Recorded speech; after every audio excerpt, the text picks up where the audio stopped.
नमस्कार। सगरमाथा टेलिभिजनको प्रस्तुति एसटिभी 4 यहाँलाई स्वागत छ। म सुनिल दाहाल। फागुन 21 को निर्वाचन मौन अवधिमा छौं। मौन अवधि विशेष अवधि हो र मौन अवधिमा विवेक पुर्याएर निर्वाचनमा मतदान गर्नको लागि छुट्याइएको अवधि पनि भएर भन्ने गरिन्छ र एक थरी मान्छेले मौन अवधिलाई मनी अवधि पनि भन्दै आएका छन्।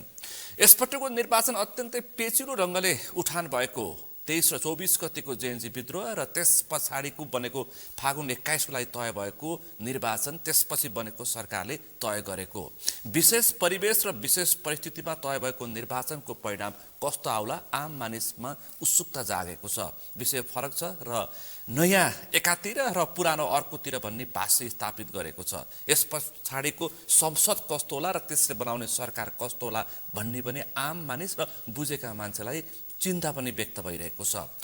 अब यस पछाडिको निर्वाचनले थाहै तो दिन सक्छ कि सक्दैन, कि झनै अस्थिरता निम्ताउँछ र भू राजनीति झनै पेचिलो बन्छ कि भन्ने खालका विभिन्न कोणबाट त्यो खालको दृष्टिकोणहरू पनि पेश भइरहेका छन्।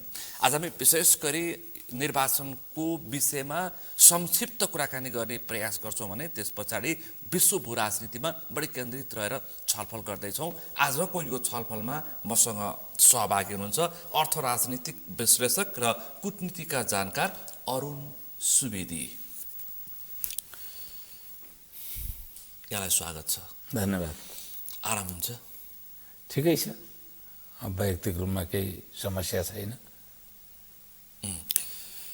हामी ठ्याक्कै मौन अवधिमा छौँ। हजुर।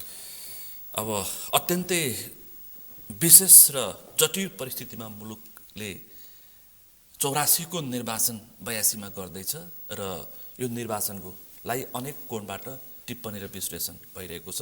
यो बीचमा तपाईको आफ्नो धारणा चाहिँ के छ निर्वाचनसँग सम्बन्धित, निर्वाचनलाई प्रभावित नपार्ने सहित आज हामी संक्षिप्त कुराकानी गर्नेछौँ। अब मेरो धारणा चाहिँ अब यो निर्वाचन अब संविधान संशोधनको एजेन्डाबाट पनि भएन। संविधान यथावत छ, तर परिणाम जुन विद्रोह भयो सडकको हस्तक्षेपले अथवा जनताको हस्तक्षेपले मध्यावधि निर्वाचन हुँदैछ। यो मैले कुरा काटेँ, यो मध्यावधि निर्वाचन हो कि विशेष निर्वाचन हो? होइन, मध्यावधि संविधान जस्ता तस्तै छ त के को विशेष निर्वाचन भन्ने काहीँ छैन। कि स्न्याप पोल हुन्छ अङ्ग्रेजीमा भन्दा, होइन कि चाहिँ मतलब पूर्णावधिको पोल चाहिँ मतलब निर्वाचन हुन्छ। यो यति हो कि पहिले प्रधानमन्त्री र संसदको कुरा नमिल्दाखेरि प्रधानमन्त्रीले संसद विघटन गरेर निर्वाचन हुन्थे। मध्यावधिहरू यो प्रक्रिया त्यसरी हुने हो। अब यसमा चाहिँ त्यो नभएर जनताले हस्तक्षेप गरेर जनताको विद्रोहलाई सम्बोधन गर्नका लागि मध्यावधि निर्वाचन हुँदैछ। त्यो विद्रोहको कारण भनेको स्पष्ट मैले बारम्बार भनेको थिएँ, एउटा आर्थिक नीतिको असफलता, अर्को परराष्ट्र नीतिको असफलता। एउटा आर्थिक नीतिको असफलता, अर्को परराष्ट्र नीतिको असफलता। त्योभन्दा अगाडि म चाहिँ एउटा तपाईँले यति उठाइहाल्नुभयो, एउटा सचेत नागरिकको रूपमा चाहिँ एउटा आह्वान र टिप्पणी गरेर मात्रै अरू बाँकी प्रक्रियामा छलफल गर्न चाहन्छु। अनुमति छ? पक्कै पनि। अबुधाबीमा नेपालका एकजना युवा दिवस श्रेष्ठ गोर्खाका युवाको चाहिँ इरानको चाहिँ प्रहारबाट मृत्यु भएको छ। यो युद्धमा कतार, कुवेत, साउदी अरब र युएई चारैवटाले युद्ध गर्नका लागि आफ्नो एयर स्पेस पनि नदिएको अवस्थामा इरानबाट त्यहाँ प्रहार भयो। यो दुःखद घडीमा उहाँप्रति म श्रद्धाञ्जली व्यक्त गर्छु र उहाँको परिवारमा हार्दिक समवेदना व्यक्त गर्छु र नेपाल सरकारलाई यसले अहिले यो गर्नुहुन्छ रणनीतिक रूपमा मैले यो भन्नुहुन्छ कि हुँदैन मलाई थाहा छैन, तर भावनात्मक रूपले मलाई रोक्न सकेन र मैले यो कुरो भन्नै पर्छ। 17-18 लाख नेपालीहरू अहिले युद्ध क्षेत्रमा छन्।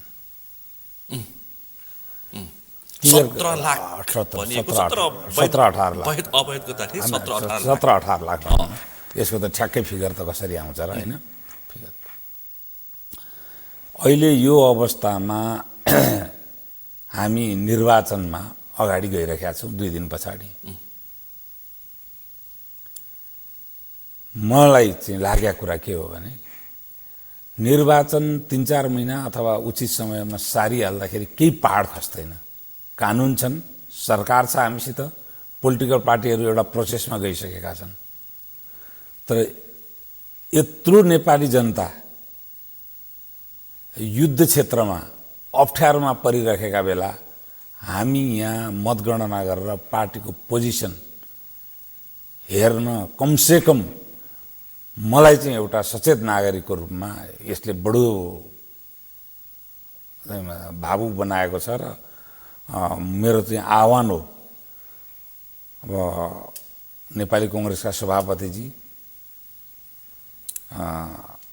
एमालेका अध्यक्षज्यू, नेकपाका अध्यक्षज्यू, नेकपाका संयोजकज्यू र रासपाका सभापतिज्यू लगायत अन्य पोलिटिकल पार्टीहरूलाई कि तपाईहरुले भद्रताका साथ यस्ता विषयहरू इतिहासमा भोलि दर्ज हुन्छन्, कमसेकम सामूहिक रूपमा आह्वान गरेर यसलाई अलिकति सामान्य परिस्थिति नआउन्जेलका लागि स्थगन गर्नुहोस्। यो निर्वाचन स्थगन गर्दाखेरि कुनै पहाड खस्ने अवस्था छैन। तर जुन हाम्रो अन्तर्राष्ट्रिय सम्बन्ध असफल भएर भू राजनीतिक र भू रणनीतिक प्रभावका कारणले पनि निर्वाचन एक किसिमले हुँदैछ र नियन्त्रित अल्गोरिदम एक किसिमले पुरै नेपालको जनमत साइबर एरेस्टमा परेर निर्वाचन हुँदैछ भनेर मैले अलिक अगाडि यो शब्द प्रयोग गरेका थिएँ। त्यो स्थितिमा मैले यो रणनीतिक रूपले र मेरो व्यक्तिगत परिस्थितिका आधारमा पनि भन्नु हुने हो कि होइन मलाई थाहा छैन। तर मैले एकदम तर मलाई एकदम राति म 1 बजेसम्म त्यहाँका धेरै व्यक्तिहरूलाई सित मैले कुरा गरेका छु। यो चाहिँ इतिहासले सरकारलाई पनि मेरो आह्वान हो, इतिहासले कसलाई कुन कुन किसिमले व्याख्या गर्ला म भन्न सक्दिनँ। तर एउटा सचेत नागरिकको रूपमा मलाई चाहिँ बडो ठुलो आहत भएको छ यो अहिलेको परिस्थितिमा। तपाईको आशय चाहिँ मध्यपूर्वमा करिब 17-18 लाख नेपाली छन् र तिनीहरू एउटा युद्धको जोखिममा छन्। अब त्यो के भने अमेरिका र इजरायलले इरानमाथि स्ट्राइक गरे हो। अब इरानले अमेरिका र इजरायलमाथि रिसिप्रोकेसन गर्नु एउटा स्थिति हो। फेरि अमेरिकाले त मध्यपूर्वका अरू राष्ट्रमा भएको मिलिटरी बेस पनि प्रयोग गरेका छैन त्यसका लागि। तर उसले ल ठिकै छ अमेरिकाकै मिलिटरी एसेट्समा अथवा साउदी अरेबियाको मिलिटरी एसेटमा प्रहार गरेको भए पनि एउटा स्थिति हुन्थ्यो। सारा अब सिभिल कोल्याटरलहरू भनौँ न, नागरिक प्रयोजनका ठाउँहरू र कर्पोरेट र निजी प्रोपर्टीहरूमाथि जो एकदमै जथाभावी मिसाइलहरू ड्रोनहरूले हानेर जस्तो प्रकारको परिस्थिति आएको छ, यो स्थितिमा त्यत्रो हाम्रा मानिसहरू छन्, तिनीहरूलाई अब हुनसक्छ 1-2 दिनभित्रै इभ्याकुएसन गर्न परोस्। त्यो अवस्था हामीहरू के गर्न सक्छौँ? त्यो अवस्था आयो भने के होला हैन, यस्तो स्थिति छ। त्यसकारण आफ्नो मुलुकको निर्वाचन र ट्रान्जिसनको स्थिति आफ्ना यत्रा 17 लाख भन्दा बढी नागरिक, तिनीहरूको परिवार, यो पीडा त तिनीहरूको परिवारसित पनि जोडिया छ नि त। 17 लाख भनेको करिब 17-68 लाख 70 लाख भन्नुहोस् न राउन्ड फिगरमा। आधा जति मतदाता त्यसको प्रभाव र दबावमा छ र चिन्तामा छ हैन। अनि त्यो स्थिति ल मतदाता 70 लाख उनीहरूको त त्यो आफ्नो मात्रै परिवार हो क्या। अब त्यस पछाडि उनीहरूका दाजुभाइहरू हुन्छन्, दिदीबहिनीहरू, कतिको नातागोता। यस्तो अवस्थामा हामीले यति संवेदनशील भएर हेर्नुपर्छ कि पर्दैन भन्ने लाग्यो। मेरो त आह्वान हो एउटा चाहिँ सचेत नागरिकको रूपमा। तपाईको तर मलाई चाहिँ तपाईको भएपछि म मतदान गर्न जानुपर्छ राज्यले उ गरेपछि। तर यसपालि मतदान गरेकोमा मैले चाहिँ जिन्दगीभर मैले आफूलाई क्षमा गर्दिनँ। यो फागुन 21 को निर्वाचनमा यो परिवेश र परिस्थितिमा मतदान गरेकोमा चाहिँ आफूलाई क्षमा दिनु। म चाहिँ आफूलाई क्षमा दिने जिन्दगीभर। खैर म त्यसमा आउँछु। यो निर्वाचनको विषय जसरी पेचिलो बनेको छ, यो फागुन 21 को निर्वाचन हामी कसैलाई प्रभाव अथवा कसैलाई चाहिँ पक्ष पोषण गर्ने हिसाबले छलफल त गर्दैनौँ, तर यो निर्वाचनले यो फागुन 21 को निर्वाचनले निकास के दिन्छ भन्ने चाहिँ आम मानिसको चिन्ता छ। आम मानिसको चिन्ता छ र अब भोट जसले जहाँ हाल्नु होला। अब अहिले संख्याको आकलन पनि नगरौँ, यसका दुईटा परिणाम हुन्छन्। एउटा परिणाम प्रतिनिधि सभामा 2 महिना लगाएर सरकार बन्ने, 15 दिनमा सरकार गिर्ने सम्भावना छ। त्यो भएन भने पनि त्यो भएन, त्यसबाट पार पाउने स्थिति आयो भने हरेक बिल एउटा चाहिँ बजेटमा त एउटा निश्चित प्रावधान छ क्या र त्योभन्दा बाहेकका बिल अप्पर हाउस र लोअर हाउस दुईटैले पास गर्नुपर्छ। संविधान संशोधनको एजेन्डा अब 10 वर्षको अभ्यासबाट अगाडि जानै पर्ने बाध्यात्मक स्थिति छ। त्यसलाई दुईटै सदनको संयुक्त बैठकले 2/3 पास गर्नुपर्छ। त्यो अवस्थाले कम्तीमा 4 वर्ष हाम्रो संसदीय प्रक्रिया लगभग डेडलकमा पुग्छ। अब यो हो के गर्नुहुन्छ, यस्तो नभइदिए हुन्थ्यो भन्ने कामना हो। 4 वर्ष अन्यथा रिजल्ट आयो 4 वर्ष डेडलकमा पुग्छ। माथिल्लो सदनले त्यो परिस्थिति सिर्जना गर्छ। होइन, दलीय परिस्थिति त्यस्तो हुन्छ कि माथिल्लो सदनलाई किन तपाईँले पार्लियामेन्ट राष्ट्रिय सभाको कारणले पनि त्यस्तो हुन्छ। राष्ट्रिय सभाको कारण अनि बेस्ट वे चाहिँ के हुन्थ्यो भने अहिले हामीलाई यो आइपर्यो होइन, युद्धको परिस्थिति। अब भारतले कसरी इभ्याकुएसन गर्छ आफ्ना मानिसहरू, त्यसमा उसको कसको त्यो परिस्थिति निर्माण हुन्छ। अब त्यहाँ हामीहरूका पनि त्यत्रो नागरिक छन्। अब संयुक्त रूपमा धेरै कामहरू गर्नुपर्ने हुनसक्छ भारतसँग, बङ्गलादेशसँग होइन, चाहिँ श्रीलङ्कासित इभ्याकुएसनको। अब भारत र पाकिस्तानको त्यत्रो बिटर रिलेसन हुँदाखेरि त यमनबाट पाकिस्तानी नागरिक भारतले रेस्क्यु गर्दै आयो होइन, गरे हो। र त्यो परिस्थितिमा जानुपर्ने हामीहरूको बाध्यात्मक स्थिति छ। आर्थिक सीमित सीमा त्यस्तै भयावहपूर्ण छ आर्थिक अवस्था। यो स्थितिमा अब हामीहरू कता जाँदैछौँ सबैले छातीमा हात राखेर सोच्नुपर्छ। तर यो निर्वाचन त देश बनाउने निर्वाचन भनिरहेछन्। हजुर, यो निर्वाचन देश बनाउने निर्वाचन हो। बनोस् खयाल अच्छा है गाली, देश बदल्ने नागरिकको जीवनशैली बदल्ने निर्वाचन भनिरहेछन्। अनि बदलियोस्, हामीले कामना 46 सालदेखि यहाँसम्म जति बदलियो त्यसप्रति व्यापक असन्तुष्टि छ। 63 पछाडिको परिस्थितिको आर्थिक परिस्थितिप्रति झन् ठुलो असन्तुष्टि छ। हामीहरूले परराष्ट्र सम्बन्ध व्यवस्थापन गर्न नसकेको हुनाले अन्तर्राष्ट्रिय स्तरमा पनि हाम्रो एकदमै बदतर परिस्थिति छ। त्यो त बदलिनै पर्छ, बदलियोस्, त्यो मेरो कामना हो। तर अर्को डेडलकमा नफसिजाइयोस्, अर्को मेरो होसियारी हो। एउटा सचेत नागरिकको पूर्व होसियारी र तर अहिले चाहिँ मेरो यो आह्वान हो, अब चाहिँ सरकारदेखि लिएर सबै राजनीतिक दलहरूलाई त्यो गर्यो भने झन् मुलुक गम्भीर सङ्कटमा फस्न, कुनै गम्भीर सङ्कटमा फस्दैन। पोलिटिकल कन्सेन्ससबाट तपाईँले निर्वाचन अलिकति सार्नुहुन्छ। आखिर यसै पनि तपाईँले संविधानलाई त कोल्ड फ्रिजमा राख्नु भएको छ नि त, रेफ्रिजरेटरमा राख्नु भएको छ। जतिखेर चाहिन्छ त्यतिखेर निकालेर अभ्यास गर्नलाई होइन। 72 को संविधान अहिले रेफ्रिजरेटरमा छ। अनि पोलिटिकल कन्सेन्ससबाट चुनाव अलिकति सार्दाखेरि केही आकाश खस्दैन। अहिलेको निर्वाचन र अहिलेको सरकारको गठन प्रक्रिया त पोलिटिकल कन्सेन्सस बाहिरबाट भएको। अझ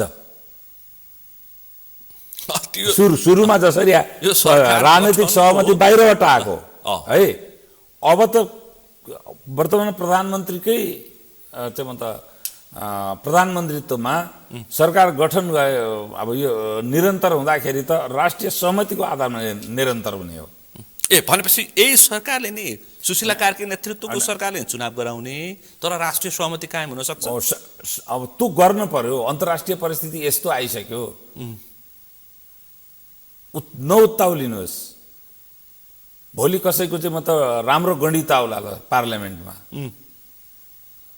तर मध्यपूर्वमा ऐन मौका भोट गन्दै गर्दाखेरि नेपालीहरूलाई त्यहाँ आपत पर्यो, त्यहाँ अरू देशहरूले इभ्याकुएसन गर्न सके, हाम्रो मान्छेमा त इभ्याकुएसन नभएर प्यानिक भएर बस्नु पर्यो सिपयार्डमा आएर अथवा एयरपोर्टमा आएर भने अब 3 दिन त हो नि, त्यस्तो हताहतीको अवस्था पनि छैन नि त मध्यपूर्वमा। 3 दिन हो। अब गणना गर्न कति लाग्छ, निर्वाचन आयोगले रिपोर्ट दिनु पर्यो, कम्तीमा सरकार 15 दिन लाग्छ। 25 गतेसम्म सबै रिजल्ट दिन्छौ। 25 गतेसम्म निर्वाचन आयोगले सकभर सबै रिजल्ट दिन्छ। राष्ट्रपतिले चाहिँ म त आह्वान गर्नु पर्यो, अनि प्रक्रिया सुरु हुन 15 दिन कम, 15 दिन है, 15 दिन कम्तीमा लाग्छ।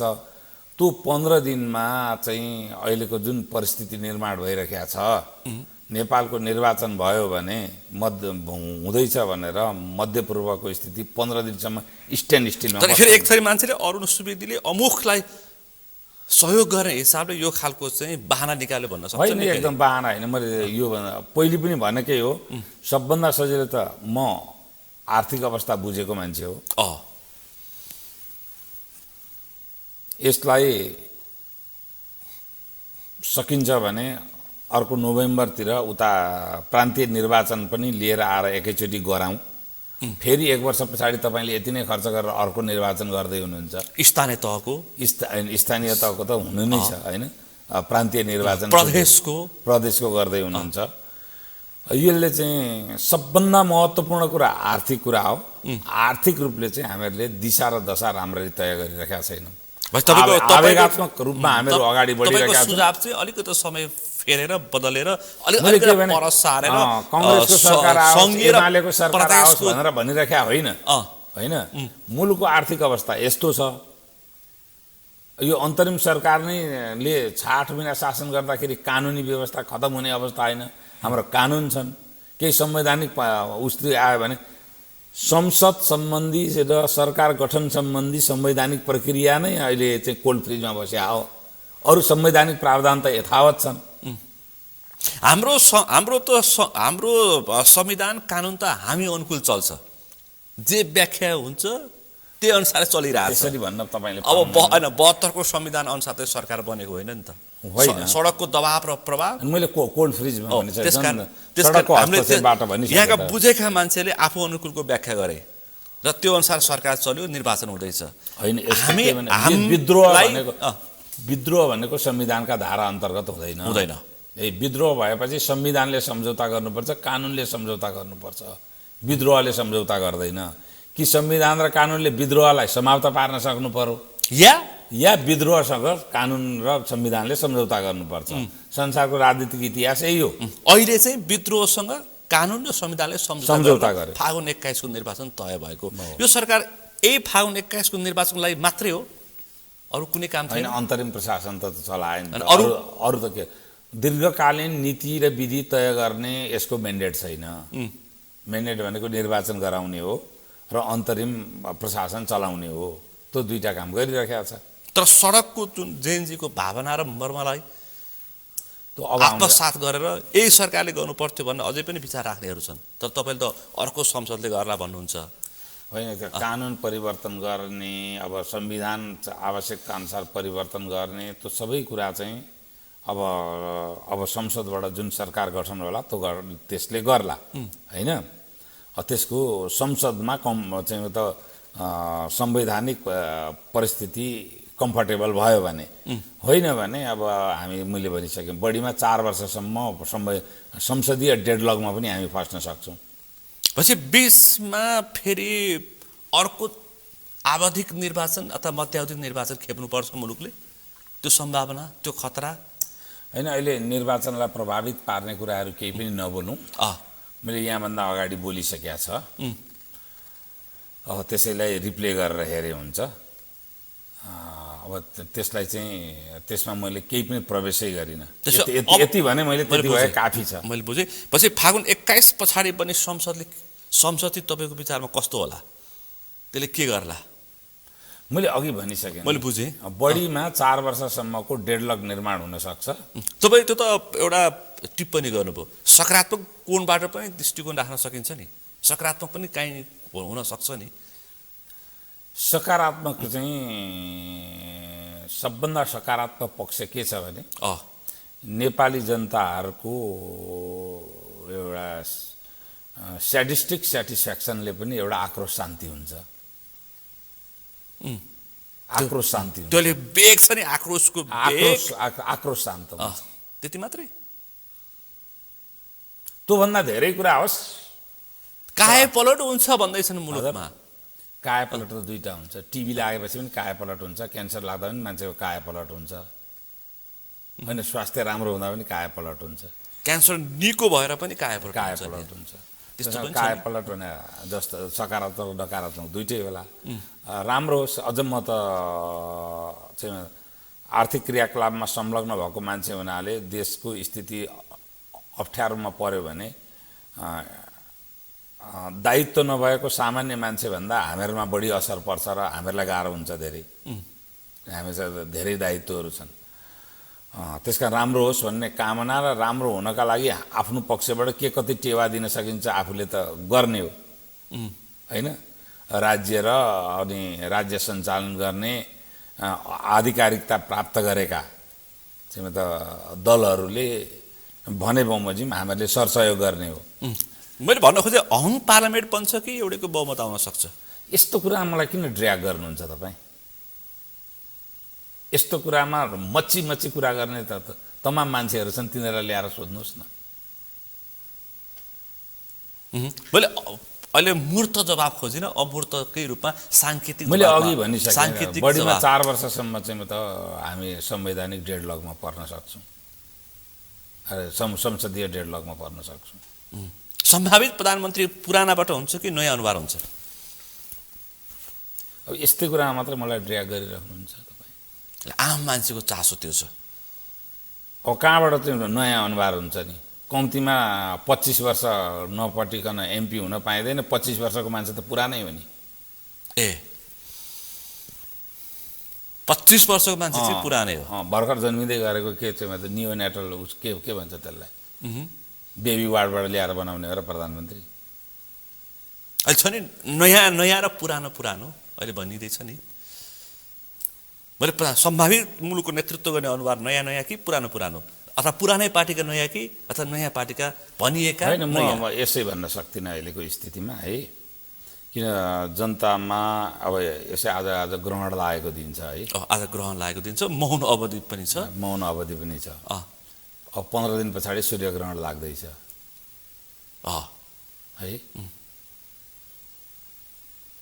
अब नेपालको राजनीतिक भविष्यमा ग्रहण नलागोस् यति मात्रै म कामना गर्न सक्छु यसमा। र अहिले जुन भू राजनीतिक परिवेश छ नेपालको, त्यसको बारेमा कुनै नेपाली समाजबाट कुनै न कुनै निर्णय गराउन, सांस्कृतिक राजनीतिक निर्णय गराउन यत्न यस पछाडि हुनेछ। त्यसले हामीलाई अब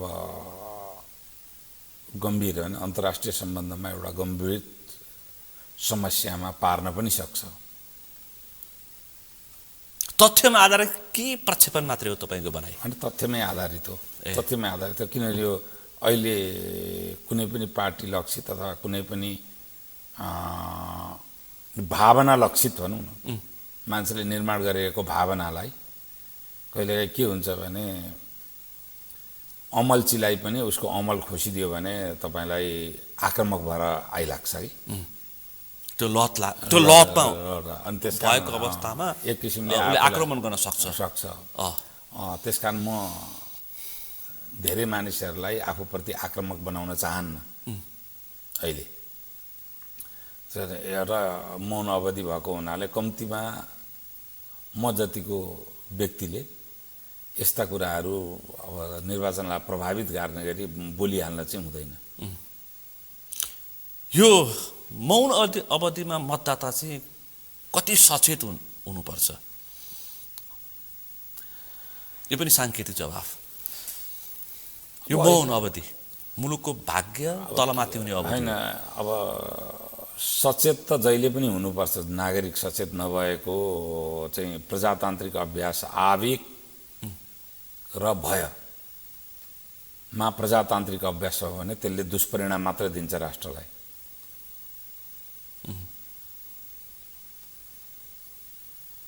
पछि के हुन्छ भने अब धेरै मलाई यहाँ आउँछ क्या चाहिँ खुमेनी मारिँदाखेरि मान्छे रोए, यस्तो राम्रो उस्तो राम्रो। प्रजातन्त्रमा त नेतृत्वमा रहेका मान्छेको आलोचना हुन्छ, नेतृत्वमा रहेको मान्छेको नाकमा जनताले औँलो ठड्याउँछ। त्यसरी चाहिँ म त उत्तर कोरियाको किम जोङ उन बाहिर निक्लिँदाखेरि भाव विह्वल भए जस्तो चाहिँ मतलब के न भए जस्तो भनेर आर्मी र चाहिँ मतलब त्यहाँका सबै जनताहरू रुने त्यस्तो स्थिति हुँदैन प्रजातान्त्रिक मुलुकमा, कहीँ पनि हुँदैन। न अमेरिका हुन्छ, न युरोपमा हुन्छ, न नेपालमा, न भारतमा हुन्छ। हेर्नुहोस्, त्यसकारण त्यसको कल्पना प्रजातान्त्रिक पद्धतिभित्रै गरिन्छ। कसैलाई रहस्यमय पात्र बनाएर अथवा चाहिँ नि सोसल मिडिया प्लेटफर्मबाट मार्केटिङ गरेर अथवा गराइएर त्यसको कुनै व्यक्ति त्यसरी स्थापित हुन्छ भने त्यसले भोलि लोकतन्त्रका लागि सकारात्मक परिस्थितिको सङ्केत गरेको मानिँदैन। हेर्नुहोस्, अरू सुधी तपाईँ यस्तो भन्नुहुन्छ मान्छेहरू देश बन्छ भनेर बसिरहेछन्। भन्नुहोस् न, फागुन 21 को निर्वाचन पछि मुलुक कायापलट हुन्छ। होइन, कायापलट त होस् कि अब हामीहरू त्यसै जसले त्यो कामना गरिरहेका छन् उनीहरूलाई भन्दा बढी कायापलट हुँदा मलाई लाभ हुन्छ क्या। मुलुकमा आर्थिक समृद्धि हुँदाखेरि मलाई लाभ हुन्छ क्या, लगानीकर्तालाई लाभ हुन्छ अथवा अर्थ राजनीति बुझ्ने मान्छेलाई लाभ हुन्छ क्या। त्यसकारण म त त्यो कामना गरेरै बसिरहेका छु नि। तर कामना र यथार्थमा फरक हुन्छ है। म वर्तमान यथार्थ पनि बुझेर बसेको छु, हिजोका गल्ती पनि गणित गरेर बसेको छु म।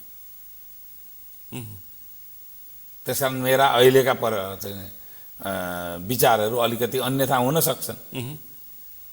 अब बन्छ देश, देश बन्दैछ। अब देश पहिले पनि हेर्नुहोस्, यो सिङ्गल लाइनको महेन्द्र राजमार्ग 4 लेन बन्दै गरेकै हो।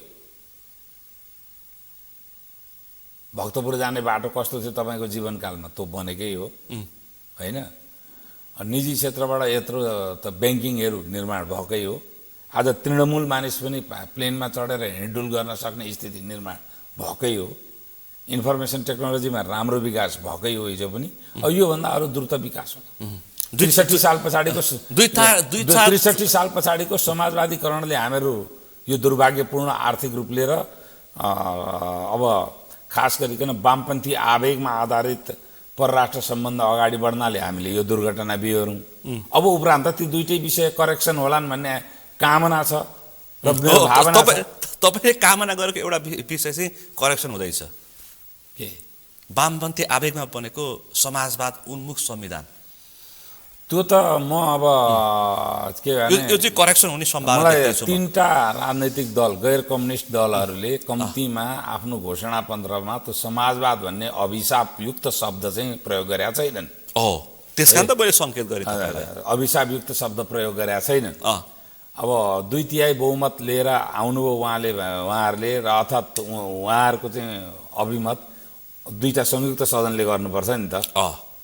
माथिल्लो सदनमा अन्यथा किसिमले सोच्ने मान्छेहरूलाई पनि सन्तुलन गर्ने गरी तल्लो सदनको गणित निर्माण गरेर संयुक्त सदनबाट 2/3बाट यो प्रिएम्बल परिवर्तन भयो भने त सबभन्दा खुसी मान्छे मध्ये म हुन्छु।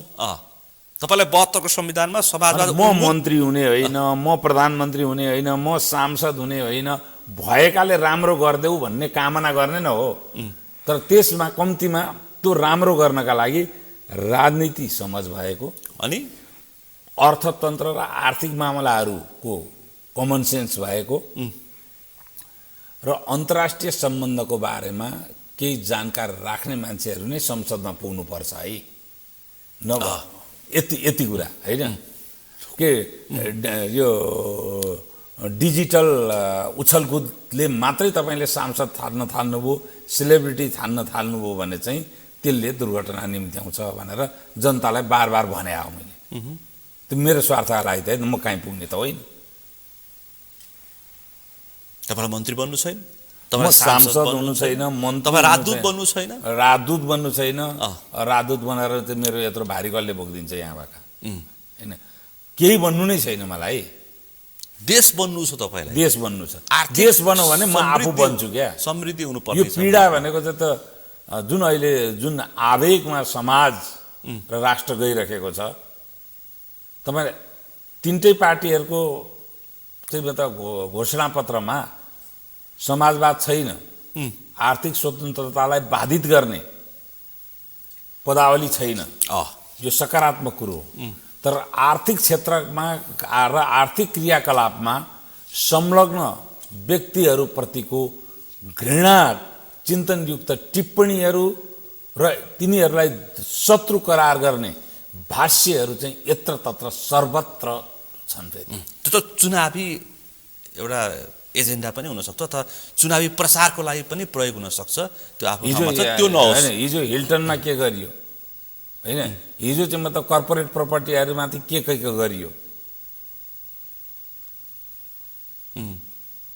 त्यो चाहिँ गौरीबहादुर के छ भने रमाइलो के छ भने यसको रमाइलो भन्नु कि नरमाइलो पक्ष के छ भने आर्थिक स्वतन्त्रता बाधित गर्ने शब्द अथवा समाजवादप्रति समर्पण भाव भएका मानिसहरूको चाहिँ ले आक्रमण गरेर अब आउने सरकारलाई पनि निजी क्षेत्र चाहिन्छ नि त, स्वभाव त चाहिन्छ भने गर्नु पर्यो नि त। हामीले के भनिरहेका छौँ त, मलाई त के आयो त, आर्थिक रूपले राम्रा नीति र विधि बनुन्।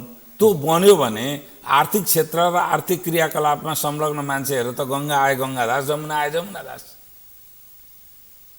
जो आए पनि त्यो काम हुनु पर्यो। घोषणापत्र सबैको हेर्नुभयो, सरसर्ती पढ्नुभयो? सबैको त पढिसाध्य छैन होइन। संक्षिप्त रूपमा मैले काङ्ग्रेसको घोषणापत्र, रासपाको घोषणापत्र, राप्रपाको घोषणापत्र र दुईटा कम्युनिस्ट पार्टीको घोषणापत्र 5वटा पढेँ।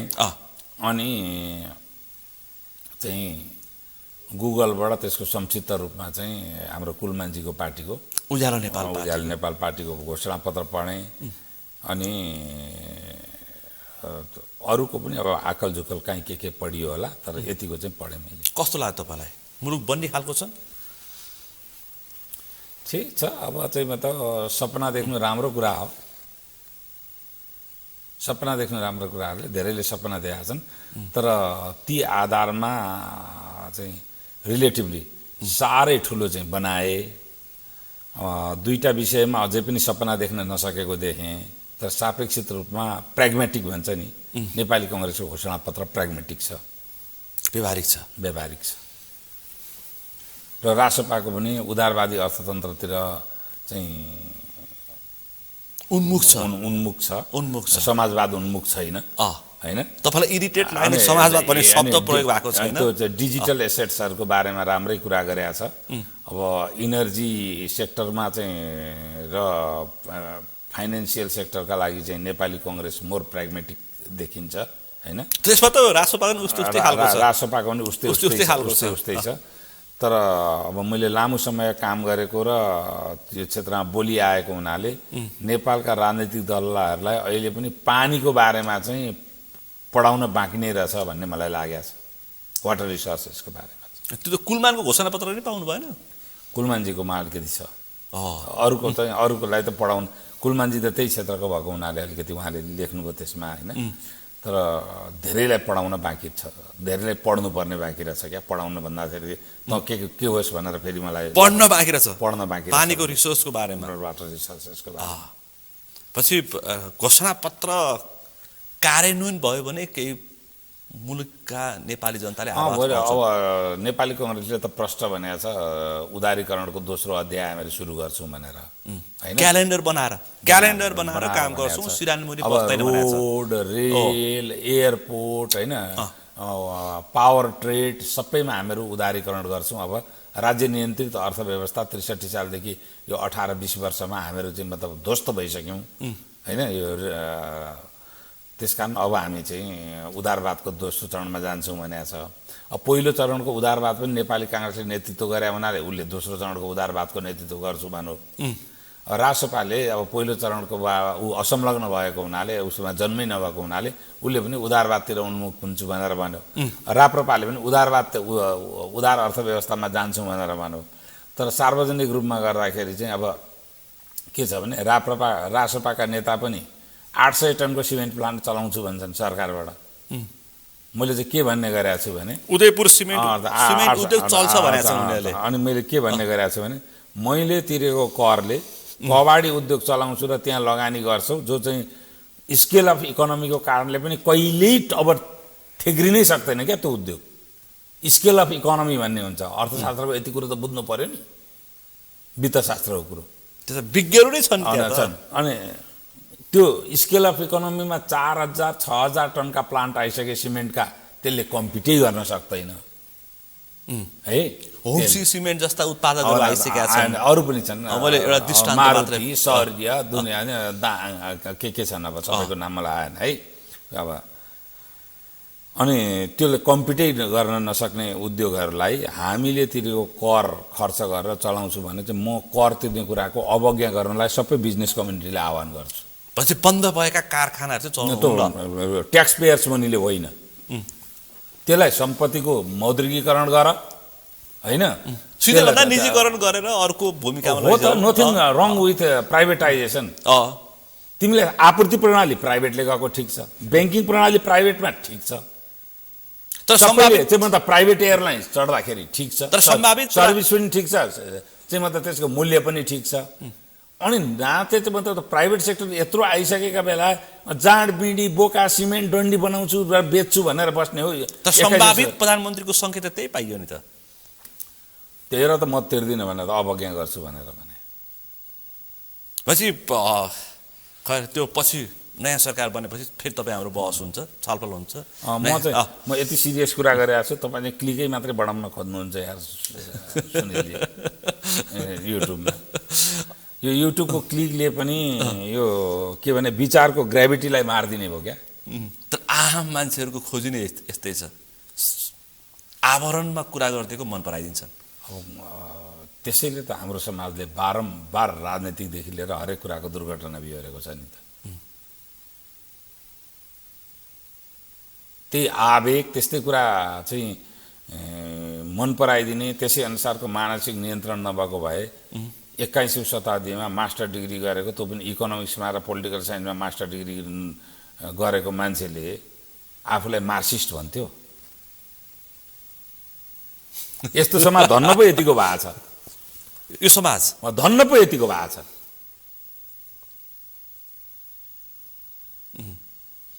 होइन भने हाम्रो राष्ट्रिय स्वार्थदेखि जोडिएका देशहरूलाई शत्रु करार गर्नै पर्ने, आर्थिक क्रियाकलापमा संलग्न व्यक्ति र कम्पनीहरूलाई शत्रु करार गर्नै पर्ने, त्यो माइन्डसेटको पोलिटिकल क्याम्पेन र युनिभर्सिटीसम्मको करिकुलम निर्माण भएको देशमा धन्न यति भएको छ। जोगिएको हो कि जोगाइएको? हजुर, जोगिएको हो कि जोगाइएको? होइन, हाम्रो चाहिँ पेक्ड इकोनोमी भएको हुनाले जोगिएको हो। जोगिएको हामीहरूले 1 गेडो धान नफलाए पनि बिहारको चामलको मूल्यमा युपीको चामलको मूल्यमा ट्रान्सपोर्ट जोडेर खान पाइहालिन्छ। पाका छौँ होइन, अब नपाउने भयो, एउटा अब नपाउने भयो। एउटा लौको पनि नफलाए पनि आएकै छ लौ त्यहाँबाट होइन। अनि अर्कातिर चाइना छ 5000 तिरेपछि सुटै लाउन पाएको छ। 5000 तिरेपछि जस्तो सुहाउँदो पोसाक लगाउन पाएको छ होइन। अनि पैसा लगेर इन्डियन करेन्सी यहाँ पेक गरेको छ, इन्डियन करेन्सीको अब धान चामल ल्याएर खाएकै छ अनि होइन ग्रोथ इन्डियन इकोनोमीको ग्रोथ संसारमा यसले सबभन्दा राम्रो भएर गइरहेको छ त्यसले गर्दा जोगिया क्या अब चाहिँ यो मध्यपूर्वको यो तनावले के होला अघि हामीले संक्षिप्त अब यसले सबभन्दा ठुलो कुरो चाहिँ के भने अब इनर्जी सेक्युरिटीमा गम्भीर प्रभाव हुने स्थिति देखियो हिजो जब कमोडिटी मार्केटहरू र चाहिँ स्टक मार्केटहरू खुले त्यो खोल्दाखेरि अब चाहिँ कस्तो देखियो भने एकै दिन ब्रेन्ट क्रुड धेरै चाहिँ मतलब 15-20% कतिले हो जम्प गर्यो अनि के अरे आरामको एउटा युनिट बन्द भएको घोषणा गरेको छ हिजै साउदी अरेबियाले एलएनजी प्रोडक्सन कतारले बन्द गरेको अवस्था छ त्यसकारण इन्डिया र चाइनालाई इनर्जी सेक्युरिटीको गम्भीर समस्या उत्पन्न होला जस्तो देखियो संसारकै सबैभन्दा द्रुत किसिमले वृद्धि गरिरहेको अर्थतन्त्रहरू र सबभन्दा ठुला मध्येका दुईटा अर्थतन्त्रमा त्यो पनि हाम्रो चाहिँ दुईटैसित सीमा जोडिएको एउटासित त इकोनोमिक जियोग्राफी नै एउटै भन्ने गर्छु म भारतसित हाम्रो है विशेष गरी त्यो अवस्थामा ती अर्थतन्त्रलाई प्रभाव पार्यो भने हामी स्वतः प्रभावित भएर जान्छौँ होइन हाम्रोलाई पनि नकारात्मक प्रभाव पर्छ त्यो सँगसँगै के भने ती दुईटै देशहरू त अब चाइनाको त त्यहाँ त्यत्रो छैन तर भारतका त धेरै मान्छे छन् उनीहरूको त 2-3 मिलियनै मान्छे होलान् होइन ती मानिसहरूलाई उसले इभ्याकुएट गर्नु पर्यो भने उसको त अर्थतन्त्र सबै कुराले अलिकति सक्षम छ अनि केही लागेन भने चाहिँ गुजरातसम्म त नजिकै पर्छ गुजरातसम्म पानी जहाजमा हालेर लिएर आएर पनि रेल सेलबाट अगाडि लिएर आउन सक्छ उसले अब हामीहरूले त हाम्रो अर्थतन्त्रले कति भ्याउला त्यो गर्नु पर्यो भने त्यसकारण यो धेरै अप्ठ्यारो परिस्थिति चाहिँ अब यो युद्ध धेरै खिचियो भने अप्ठ्यारो परिस्थिति आउँछ ट्रम्पले 4 अथवा 1 हप्ताको हाराहारीको समय तोकेका छन् लास्ट विक्स भनेको छ विक्स भनेको त 2 हप्तादेखि जति पनि हुने भयो नि 2 विक्स भनेको त 2 हप्तादेखि 52 हप्तासम्म अरे हुने भयो पछि रोजगारी र रेमिट्यान्स त हामी त अब त त्यसै गाह्रो अनि त्यहाँबाट रोजगारी गुमाएर आएका मानिसहरूलाई तपाईँले यहाँ कसरी इङ्गेज गर्नुहुन्छ हैन पहिला त सुरुमा रेमिट्यान्स गुमिसके पछाडि के होला रेमिट्यान्स अब कति घट्छ यो सबै किसिमले एउटा वर्कआउट गर्नुपर्ने परिस्थिति छ त्यसकारण अहिले अब हामीहरू निर्वाचन गर्दैछौँ होइन अब मैले अघि भनिहालेँ मेरो आह्वान गरिहालेँ एउटा सचेत नागरिकको रूपमा अब यसको असर जस्तो यसको असर चाहिँ कति पर्न सक्छ हामीलाई हामी कुन स्थिति धेरै पर्न एउटा स्थितिसम्म पुग्न सक्छौँ हामी रेमिटेन्स स्ट्यान्ड स्टिलमा बस्न सक्छ अथवा घट्न सक्छ है अब त्यस पछाडि जस्तो भारतको ग्रोथ कमजोर भयो भने हामीहरूलाई त्यसको असर सिधा परिहाल्छ अनि इनर्जीको मूल्य भनौँ न तेलको मूल्य एलएनजीको मूल्य बढ्ने बित्तिकै सबै त्यसको समानुपातिक रूपले सबै कुरोको मूल्यहरू यहाँ अब महँगीको मार पर्छ त्यो भनेको महँगीको मार भनेको अब तेलको मूल्य वृद्धि हुने बित्तिकै हाम्रो भान्सामा समेत त्यसको प्रभाव पर्छ भान्सामा समेत त्यसको प्रभाव पर्छ अब एलएनजीको आपूर्ति कम भयो भने अब भारतलाई नै एलएनजीको सट्टा एलपिजी अथवा केही प्रयोग गर्नुपर्ने हुनसक्छ त्यो अवस्थामा हुन त भारतले त्यो अब यो कुरो बुझेरै पहिले नै भेनेजुएलाबाट तेलको आपूर्तिको कुरा गरिरहेको छ अब तेल भेनेजुएलाबाट आपूर्ति गर्यो भने अब त्यसले अलिकति हामीहरूलाई सहज अवस्था चाहिँ निर्माण होला किनभने हाम्रो त रिफाइनरी धरि छैन हामीले त सबै भारतको रिफाइनरीमा निर्भर गर्छौँ होइन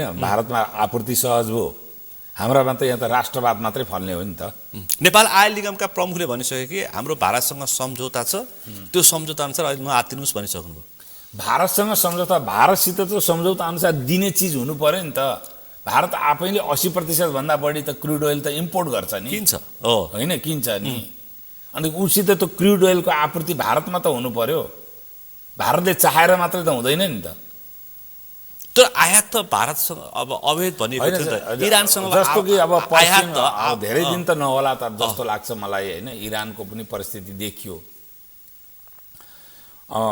स्टेट अफ हर्मुज चोकिङ भयो अहिले होइन त्यहाँबाट धेरै जहाजहरू आइरहेको छ अवस्था छैन संसारको 20% को तेलको आपूर्ति स्टेट अफ हर्मुजबाट हुन्छ त्यो 20% तेलको आपूर्ति भन्दाखेरि त समष्टिगत हो नि त दक्षिण अमेरिकाको पनि हिसाब गरेको छ नि त, वेस्ट अफ्रिकाको पनि हिसाब गरेको छ। हालाकि वेस्ट अफ्रिकातिर त त्यहाँबाट आपूर्ति हुँदैन, त्यहाँबाट मेजर आपूर्ति हुने भनेको कुन भने इस्ट एसिया होइन, अब चाइना साउथ एसियाको बजार हो नि त मुख्य आपूर्ति हुने त, किन नजिक पनि यो पर्छ। अनि हाम्रो त संसारको ग्लोबल रूपमा चाहिँ तेलको 20% ट्रेड हुने हो त्यहाँ, तर दक्षिण एसियाको हिसाब गर्ने हो त लगभग दक्षिण एसियाको त कति प्रतिशत आउँछ त, 70% भन्दा बढी तेल आपूर्ति त्यहाँबाट हुन्छ दक्षिण एसियामा। मध्य पूर्वको आगोले हामीलाई खरारी बनाउँछ कि पोल्छ मात्रै? धेरै अप्ठ्यारो स्थिति बनाउँछ, अब धेरै अप्ठ्यारो स्थिति बनाउँछ। अब कसरी चिन्ता गर्ने त? के छ यसको उपाय? चिन्ता गर्ने त कसलाई चिन्ता छ र भने हामी अब त्यो डान्सिङ मुडमा छौँ हामीहरू, अब निर्वाचनको डान्स गरिरहेका छौँ। 2 महिना 3 महिना त गर्दाखेरि त जो तपाईँको गणित आउँछ रेस्पोन्सिबल हुनुहोस् न यार, जनताले तपाईँलाई भोट दिइहाल्छ नि। भोटको हिसाब किताब तल माथि हुँदैन, किन हुन्छ? तपाईँलाई राम्रो मानेर मान्छेले भोट दिइरहेको छ भने अनि किन तलमाथि गर्नु पर्यो? स्विङ मत हो हाम्रो, फेरि तलमाथि हुन सक्छ नि त। हाम्रो त मुडको मत हो नि त, बेगको मत हो। त्यो त अब आवेगको मतले कहिले पनि चाहिँ सकारात्मक परिणाम दिँदैन। त्यस कारण उनीहरूलाई अलिकति स्थिर भावमा आउन दिउँ, त्यसो जनतालाई त्यो पनि त सकारात्मकै पक्ष हो नि त राजनीतिक निर्णयका लागि। भनेपछि मध्य पूर्वको आगोको लपेटाले हाम्रो रेमिट्यान्स, महँगी दर, रोजगारी, पर्यटन र लगानीमा समेत असर पर्छ। सबै असर पर्छ।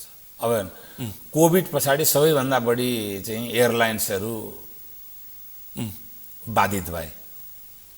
अहिले लगभग युरोपदेखि लिएर अमेरिकासम्मको सबै ट्रान्जिट फ्लाइटहरू मध्य पूर्व भएर जान्छ। आज उडान भर्न सकिरहेको अवस्था छैन। अनि यसको त धेरै ठुलो व्यापक संसारमा अब इकोनोमिक इन्टरकनेक्टेडनेस यति बढेर गएको छ, त्यो अवस्थामा अब असर त सबैलाई पर्छ। त्यसमध्ये हाम्रो जस्तो आश्रित अर्थतन्त्र भएको मुलुकलाई झन् धेरै असर पर्छ। रेमिट्यान्स पर्दाखेरि खुसी हुने शासकको हामी नागरिक, अब त्यसको रेमिट्यान्स भने यो पनि के छ भने यो पपुलिस्ट न्यारेटिभ हो कि माइग्रेन्ट वर्कर संसारबाट बढाएको छ क्या, नेपाली मात्रै गएका होइनन्। तर चुनावको नेपाली चाहिँ जनसङ्ख्या वृद्धि नगर्ने, अनि चुनावको समयमा गाउँ त खाली छ गाउँहरू त। अब के गर्ने त?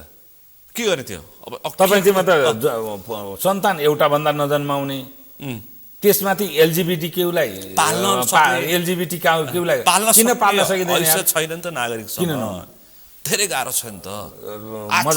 आर्थिक रूपमा त जर्जर छन्। त्यो भन्दाखेरि होला कि त्यस्तो पनि छैन हो, तपाईँहरूले नकारात्मक अब खाली छ। नकारात्मकतामा गाउँ खाली हुन्छ, बाँझो छ। सुन्नु तपाईँलाई भने पहिली इकोनोमीको प्याराडाइम बुझ्नु पर्यो क्या। 90 पछाडि युरोपमा जे पहिली भयो सेकेन्ड ग्रेट वार पछाडि त्यही स्थिति एसियाली राष्ट्रहरूमा आयो है। त्यसमा के भने दुईटा स्थिति आयो, उपभोक्तावाद, खास गरिकन फोर्थ रिभोल्युसन पछाडिको जुन प्रकारको उपभोक्तावाद भयो नि, त्यसलाई एड्रेस गर्नको लागि मान्छेमा नगद कमाउनु पर्ने बाध्यात्मक स्थिति निर्माण भयो। हेर्नुहोस्, त्यहाँभन्दा अगाडि के थियो, मेरा पिताजीको के आवश्यकता थियो? सबै घरकै उत्पादनले खान पुग्थ्यो। कपडा, तेल, मट्टीतेल, नुन, चिनी, साबुन किन्नका लागि बोका पाठा र घिउ बेचेको पुग्थ्यो। तेल पनि पर्दैन, तेल पनि त्यहाँ चाहिँ म त होइन फिलुङ्गे हुन्थ्यो, तोरी हुन्थ्यो, आफै पेलिन्थ्यो होइन। त्यो चाहिँ सस्टेनेबल लाइफस्टाइलमा थियौँ कि हामी। अब उपभोक्तावादले सस्टेनेबल हामीहरू त त्योबाट हामीहरू बाहिर निक्ल्यौँ। कसरी बाहिर निक्लेपछि के भने हरेक घरमा तपाईँको 6 जनाको एउटा तपाईँले परिवार मान्नुभयो भने हरेकका हातमा 50,000 भन्दा माथिका मोबाइल छन्। त्यो 2 वर्षभन्दा बढी टिक्दैन, नयाँ भर्सन आउँछ। स्मार्ट मोबाइलहरू छन्, स्मार्टफोनहरू त्यसमा तल्लिन्छन्। अनि त्यस पछाडि त्यसलाई डाटा हाल्नु पर्यो, अनि अब चाहिँ म त रिचार्ज गर्नु पर्यो, अनि हरेक घरमा चाहिँ मतलब तपाईँको केबल टेलिभिजनहरू छन्, हरेक घरमा चाहिँ मतलब अब टेलिभिजनहरू यस्तो जुन भयो। अनि त्यसले गर्दा अर्को के गर्यो भने युटिलिटिजको लागि र हरेक कुराका लागि चाहिँ मतलब क्लस्टरमा मानिसहरू बस्न थाले। अब युरोपमा पनि त्यही भएको हेर्नुहोस्, भारतमा अहिले तपाईँले भारतमा त्यही भइरहेको छ। उत्तराखण्डमा जानुहोस्, स्याउ बगैँचामा मान्छेहरू छैनन् क्या, स्याउ बगैँचाका मालिक। आसामको डकुमेन्ट हेरेँ, आसाममा त्यही छ सबै ठाउँ। यो जुन इस्लामिक इन्भेसन पछाडि सिटी स्टेटबाट मानिसहरू चाहिँ ग्रामीण रूपमा एक्लै छुट्टा छुट्टै बस्न थाले क्या। त्यसमा के भने इस्लामिक इन्भेडरहरू आएर नमारुन् भनेर एउटा मान्छेलाई मारेपछि अर्कोलाई मार्न त कति हिँडेर जानु पर्यो नि त। अनि त्यसपछि अलग अलग बस्ने र ग्रामीण लाइफ चाहिँ त्यस पछाडि सुरु भयो हेर्नुहोस्, सिटी स्टेटबाट। अब अहिले फेरि के भने मान्छेहरू चाहिँ मतलब त क्लस्टरमा बस्ने र सिटीको लाइफमा अब मान्छेहरू जान थाल्यो दक्षिण एसियामा। चीनमा पनि यसरी परिवर्तन भएको छ। चीनबाट पनि गाउँबाट सहरतिरको माइग्रेसन नेपालको भन्दा द्रुत थियो। दक्षिण कोरियाको डकुमेन्ट हेरेँ, यहाँ पनि थियो। अनि यसलाई चाहिँ पोलिटिसियन मात्रै गाली गर्ने होइन कि, संसारको इकोनोमिक प्याराडाइम होइन, इनहेबिटेसन कसरी परिवर्तन भएको छ त्यस अनुरूप हामीहरू छ कि छैन, एक। दोस्रो कुरो 90 पछाडि माइग्रेन्ट वर्कर संसारबाट गए हेर्नुहोस्, फिलिपिन्सबाट गएका छैनन्, नेपालभन्दा बढी गएका छन् है। अफ्रिकन राष्ट्रहरू राम्रै राष्ट्रबाट गएका छैनन्, नेपालभन्दा बढी गएका छन्। युरोपका कुना कुनामा चिनियाहरू छन् होइन त, चिनिया सुन्नुहोस्, मध्यपूर्वका चाहिँ मतलब हस्पिटालिटी र एयरलाइन्समा सबै इस्ट युरोपका चाहिँ मतलब युवतीहरू छन्। मैले हामीले अनि तपाईँहरू म भन्नु कतारको एयरपोर्ट हामी सोच्छौँ नि, सबभन्दा बढी नागरिक कहाँ कहाँ छन् यहाँ काम गर्ने भन्दाखेरि चीन, त्यसपछि यता फिलिपिन्स, अनि भारत बङ्गलादेश, नेपाल छ। भारत बङ्गलादेश श्रीलङ्का सबै छन्। तर भारत बङ्गलादेश श्रीलङ्कामा चाहिँ पपुलेसन ग्रोथ राम्रो भयो। नेपालमा नेपालमा त 400 भन्दा बढी पालिकाको पपुलेसन ग्रोथ नेगेटिभ छ हो, घट्दो छ जनसङ्ख्या। समस्या कता छ त्यो नहेर्ने। अनि ल त भोलि ल त हाम्रो चाहिँ आएछ, अब अनिल कपुरको फिल्मको नायक आएछ, हामीलाई त त्यस्तै चाहिएको छ नि त, नायक आएछ भोलि तपाईँको नायक। अब रातोरात जनसङ्ख्या कसरी बढाउनुहुन्छ? ती मान्छेलाई यहाँ लिएर आउनुभयो भने रोजगार कसरी दिनुहुन्छ? यो रातोरात जादुको छ। पोलिटिकल चाहिँ मतलब प्रब्लम अथवा इकोनोमिक प्रब्लमले मात्रै आएको छैन, संसारभरिको परिवर्तनको परिस्थिति हो यो। तर 63 साल पछाडि हामी जुन चाहिँ मतलब स्टेटले नियन्त्रण गर्ने राज्य व्यवस्थातिर लाग्यौँ र सारा कुरो राष्ट्रले गर्नु, राज्यले गर्नुपर्छ, सडक राज्यले, सारा राज्यलाई भारी बोकाउँदा राज्यले घुँडा टेकेर आर्थिक रूपले धान्न नसक्ने अवस्था र विद्रोहको परिस्थिति निर्माण। निजी क्षेत्र पनि बिचौलिया भयो भन्छन्, बिचौलिया निजी क्षेत्र भन्छन्। बिचौलिया कामै गर्दैन बिचौलिया निजी क्षेत्र। त्यो भन्दा त तपाईँलाई पनि आनन्दै लाग्यो होला, अहिले सबैलाई लाग्यो होला। को चाहिँ त बिचौलिया? डन्डी सिमेन्ट फ्याक्ट्री बिचौलिया हो, ब्याङ्क चलाउने बिचौलिया हो, ट्रेड गर्ने बिचौलिया हो। त्यही देख्छन् मान्छेहरू। यो आपराधिक समाजवादी आर्थिक आपराधिक सोचले निर्माण गरेको पापी भाष्य हो यो। संसारमा बिचौलिया भनेको हेर्नुहोस्, नेपालमा टेन्डरहरू हुन्छन्, सरकारलाई किन सबै काम गर्न दिएको भन्दाखेरि यो सबै जसले त्यो भनेका छन् नि, सबभन्दा बढी प्रेस दोषी छ त्यसमा। किन? सबभन्दा बढी सरकारले सबै काम गर्नुपर्छ भन्ने भाष्य प्रेसले नै निर्माण गरेको छ। म त्यसै भन्छु, सरकारले काम गरेपछि एउटा मैले पहिले पनि दिएको उदाहरण दिन्छु, जस्तो फास्ट ट्र्याक अथवा बुढी गण्डकी 300 अरबको प्रोजेक्ट। सरकारले टेन्डर गरेपछि त एउटा अन्तर्राष्ट्रिय बिडर आउँछ। अन्तर्राष्ट्रिय बिडर आउँदाखेरि कमिसन एजेन्ट नराखिकन कानुन सम्मत हिसाबले बिडै गर्न पाउँदैन। एउटा उसले एजेन्ट राख्नै पर्छ नि त, अन्तर्राष्ट्रिय मान्यतै छ, मान्यतै नेपालमा राखिन्छ हैन। अनि त्यो भएपछि त्यसको चाहिँ 1% कमिसन आउँदाखेरि पनि 3 अरब कमिसन आउँछ।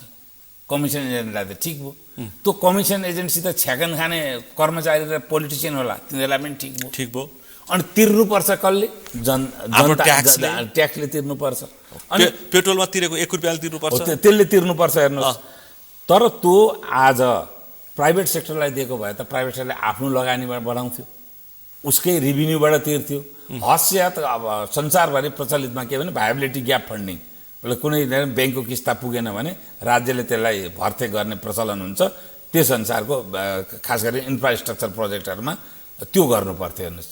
त्यस कारण जुन यो समाजवादी भाष्य भन्नु, समाजवादी भाष्य भनेकै बिचौलिया भाष्य हो। त्यो त राज्यलाई भारी बोकाउने, सुन्नुहोस्, राज्यलाई भारी बोकाउने, जनतालाई गरिबीमा गर्व गर्न सिकाउने, जनतालाई अलिअलि तिम्रो त चारो छरेर राज्य आश्रित बनाउने र सोभेरियन इकोनोमिकल्ली सोभेरियन हुन नदिने, अनि सबै परियोजनाको भारी राज्यले बोकेर चाहिँ त्यस्ता अन्तर्राष्ट्रिय बिडरहरूलाई दिने, बिचौलिया बिचमा राख्ने अनि खाने, त्यो त समाजवादी मोडेलै हो। त्यो त काठमाडौँ हेटौँडा सुन मार्ग अथवा फास्ट ट्र्याक पनि त निजी क्षेत्रलाई दिने भनेको थियो, गर्न सकेन। नसक्यो भने त अब अर्को आउँछ नि त। तपाईँले त निजी क्षेत्रले गर्नै सक्छ। त्यो फास्ट ट्र्याक र यो टनल दुईवटा तपाईँले एकैचोटि भाइबल हुँदैन क्या, एउटामा मात्रै जानुपर्छ। त्यसो तपाईँले अर्का अब मैले एउटा दृष्टान्त मात्र राखेको, तपाईँले फास्ट ट्र्याक नेपालमा निजी क्षेत्र होइन, समाजवादीहरू एक नम्बर आर्थिक रूपले यो बदाली हुनका लागि सबै कुरा राज्यले गर्नुपर्छ भनेर राज्यलाई भारी बोकाउने मनस्थिति भएका र आफूलाई समाजवादी नभन्नेहरू हुन्, अथवा आफूलाई समाजवादी भनेरै सबै कुरो राज्यले चाहिँ मतलब भारी बोक्नुपर्छ भन्नेहरूले नै राज्यको आजको आर्थिक अवस्था यो दुरावस्थामा पुर्याएका हुन्। यिनै हुन् आजका आर्थिक अपराधी हुन्। रोजगार पाउनु भएन, समाजवादी नभन्नुहोस्, खुला अर्थव्यवस्थामा जानुहोस्। सारा यहाँबाट जाने चाहिँ तपाईँ पुँजीवादी देशमा जागिर खान, अनि नेपाल चाहिँ समाजवादी बनाएपछि खाक बन्छ नेपाल। तपाईँको यो चिन्ता अब दूर हुँदैछ फागुन 21 पछाडि? राम्रो ख्याल साङ्केतिक रूपमै मात्रै भनियो, ख्याल अच्छै होला जस्तो देखिन्छ यसो सङ्केत हेर्दाखेरि। 4 वर्ष संसदीय डेडलकमा नफर्सोस्, मैले त त्यति मात्रै भने होइन। भनेपछि यो अहिले मैले उठान गरेँ, इरान र इजरायलदेखि नेपालसम्मको यो परिवेशले नेपालको भू राजनीतिलाई कति असर पार्न सक्छ?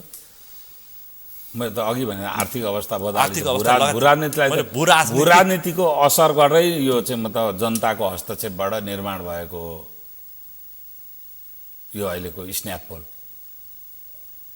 भू राजनीतिक असरबाट हाम्रो परराष्ट्र सम्बन्ध असफल भएरै भएको। मैले बारेमा सबै ठाउँ ओपन रूपमा मैले त्यो मात्रै, यो आउनुभन्दा अगाडि असङ्गठित विद्रोह नेपालमा आर्थिक कारणले हुँदैछ भने हो 2 सेप्टेम्बरमा आएर हाम्रो परराष्ट्र नीति फेल भयो र कुनै पनि यस बेला यसको गम्भीर परिणति आयो भने मलाई अन्यथा लाग्ने छैन। दर्जनौं बहस तर सुनेर पनि नसुने जस्तो गरे। अब आर्थिक रूपले त हामीहरू पनि पीडित हुनु पर्यो। अब हरेक किसिमले त हामीहरू भन्दा उहाँहरू बढी पीडित र हुनु पर्यो नि, जसले सुनेन। जो मान्छे घण्टा कर्ण भयो परिणाम त उसैले बढी भोगिरहेको छ नि। आज अवस्था के होला भन्ने हिसाब किताब गरेर बस्नुपर्ने अवस्था छ नि। अन्तिममा ठ्याक्कै यो अत्यन्तै महत्त्वपूर्ण समयमा आज हामी छलफल गर्दैछौँ। एक थरी मान्छेले मुलुकको ग्रह दशै तलमाथि हुन्छ भनिरहेछन् फागुन 21 पछाडि। यस्तो अवस्थामा हामी छलफल गरिरहेका छौँ। राम्रा ग्रह दशा चलिरहेका छन्, अब राम्रो आउँछ ग्रह भनिरहेछन्। यस्तो अवस्थामा हामी छलफल गरिरहेछौँ। के भन्नु छ आम मतदातालाई?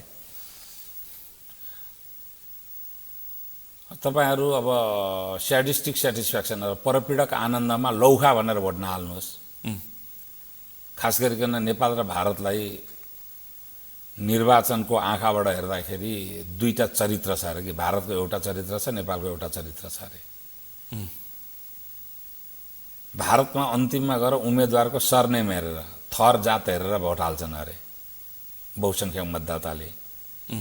नेपालमा बहुसङ्ख्यक मतदाताले चाहिँ लौखा त भेटिस् भनेर चाहिँ, अर्काले के गर्छ मतलब भएन, कसैलाई चाहिँ भेटिस् कि त भनेर परपीडक परपीडक भएर चाहिँ मतलब स्याटिस्टिक सेटिस्फ्याक्सनका लागि भोट हाल्छन् अरे। त्यस कारण हामीहरूलाई जहिले पनि निर्वाचन परिणामले अप्ठ्यारो पारिरहेको छ। अब जसको जस्तो परिणाम आए पनि पोलिसी राम्रो होस्, अब कानुनहरू जनदबाव नभइकन अब निर्माण हुँदैन। कानुनहरू संवैधानिक स्वाभाविक प्रक्रियाबाट कानुनहरू निर्माण हुने धेरै अप्ठ्यारा स्थितिहरू आउँछन्। अब कदाचित त्यो स्थिति नआओस् भनेपछि कानुनहरू सडकबाट बाहिरबाट दबाब दिएर एकदम एकदमै ठुलो डेडलकमा जानुपर्ने स्थिति आयो भने चाहिँ हाम्रो इकोनोमी यहाँ पुगेको छ, यसले धान्दैन। हेर्नुहोस्, एकचोटि प्रशासकीय स्वरूपमा बदल्दा के हुन्छ? प्रत्यक्ष निर्वाचित कार्यकारी राष्ट्रपति या प्रधानमन्त्री त्यो त jumping from frying pan to fire, त्यसले तावाबाट भुङ्रोमा हाम फाल्यो, जानु हुँदैन पटक्कै। यसो अहिले त गर्दा धेरै त्यो पनि हुँदैन, उसो गर्दा पनि हुँदैन। कसो गर्दा हुन्छ त? अब यसो गर्दा पनि हुँदैन। अब एक संसदीय प्रक्रियामा जाँदाखेरि पनि कसैको बहुमत आउँदैन। अब हामी प्रत्यक्ष कार्यकारी पहिले सबभन्दा ठुलो त्रुटि नै कङ्ग्रेस र एमाले सरकार गठन गर्दाखेरि संविधान संशोधनको प्रक्रिया सुरु गरेर होइन अगाडि बढेको भए यो दुर्गति हामीले बिहोर्नु पर्दैन थियो, मुख्य मुद्दामा बढ्छ भए। र आर्थिक रूपले केही नीति र विधिहरू अगाडि ल्याइदिएको भए पनि यो दुर्घटना आउँदैन थियो। अब कस्तो भने पद पाएको मान्छे मत खाएको जस्तो हुन्छ भन्ने भीमनिधि तिवारीको कविता छ। सबै मत खाएका जस्ता भयो। हेर्नुहोस्, तेरो बुद्धि भए त तै मन्त्री र सांसद भइहाल्थिस् नि, सिधै बन्दिन्छ। तँलाई किन कुरा गर्छस्? खोइ प्रतिस्पर्धा गर्न आएको भन्छ। अनि एजिपकी सांसद र मन्त्री हुनेको मात्रै बुद्धि छ, बाँकी सबै चाहिँ मतलब मस्तिष्कका खाली छन्। ठुलो कुरा गर्छ। अरुण सुवेदी यो फागुन 21 को निर्वाचन आउनु पर्थ्यो नि त मैदानमा भन्छ यो कुरा सुनेपछि। अनि अब कसै त्यसो त सबै भए जति मान्छे चाहिँ मतलब सर्टिफिकेट भएका अथवा यसरी सार्वजनिक रूपमा सरोकार व्यक्त गर्ने मान्छेहरू मैदानमा आउनका लागि गरिरहेका छैनन् नि। त्यही भने मैले खोइ विनोद चौधरीहरू आइरहेछन् त भनिरहेछन्। उहाँहरू आउनुभयो त उहाँहरूको वैयक्तिक स्वतन्त्रताको कुरा हो। हामीहरूलाई जेल जान मन लाग्यो जेल गयौँ, उहाँहरूलाई सांसद बन्न मन लाग्यो सांसद बन्दै हुनुहुन्छ। फरक त्यति हो। ठ्याक्कै समय सक्यो। समय र समाजलाई आभार व्यक्त गर्न चाहन्छु। धन्यवाद। आज हामीले विशेष गरी फागुन 21 को निर्वाचन र त्यसको वरिपरि रहेर विभिन्न कोणमा छलफल गऱ्यौँ। आजको यो छलफलमा मसँग सहभागी हुनुहुन्थ्यो अर्थ राजनीतिका विश्लेषक कूटनीतिका जानकार अरुण सुवेदी। आजको विषय प्रसङ्ग यति नै। भोलि अर्को विषय प्रसङ्गका साथ एसटिभी च्याटोनी बाचा गर्दै म सुनिल दाहाल पनि बिदा चाहन्छु। सगरमाथा टेलिभिजन हेर्दै गर्नुहोला। नमस्कार।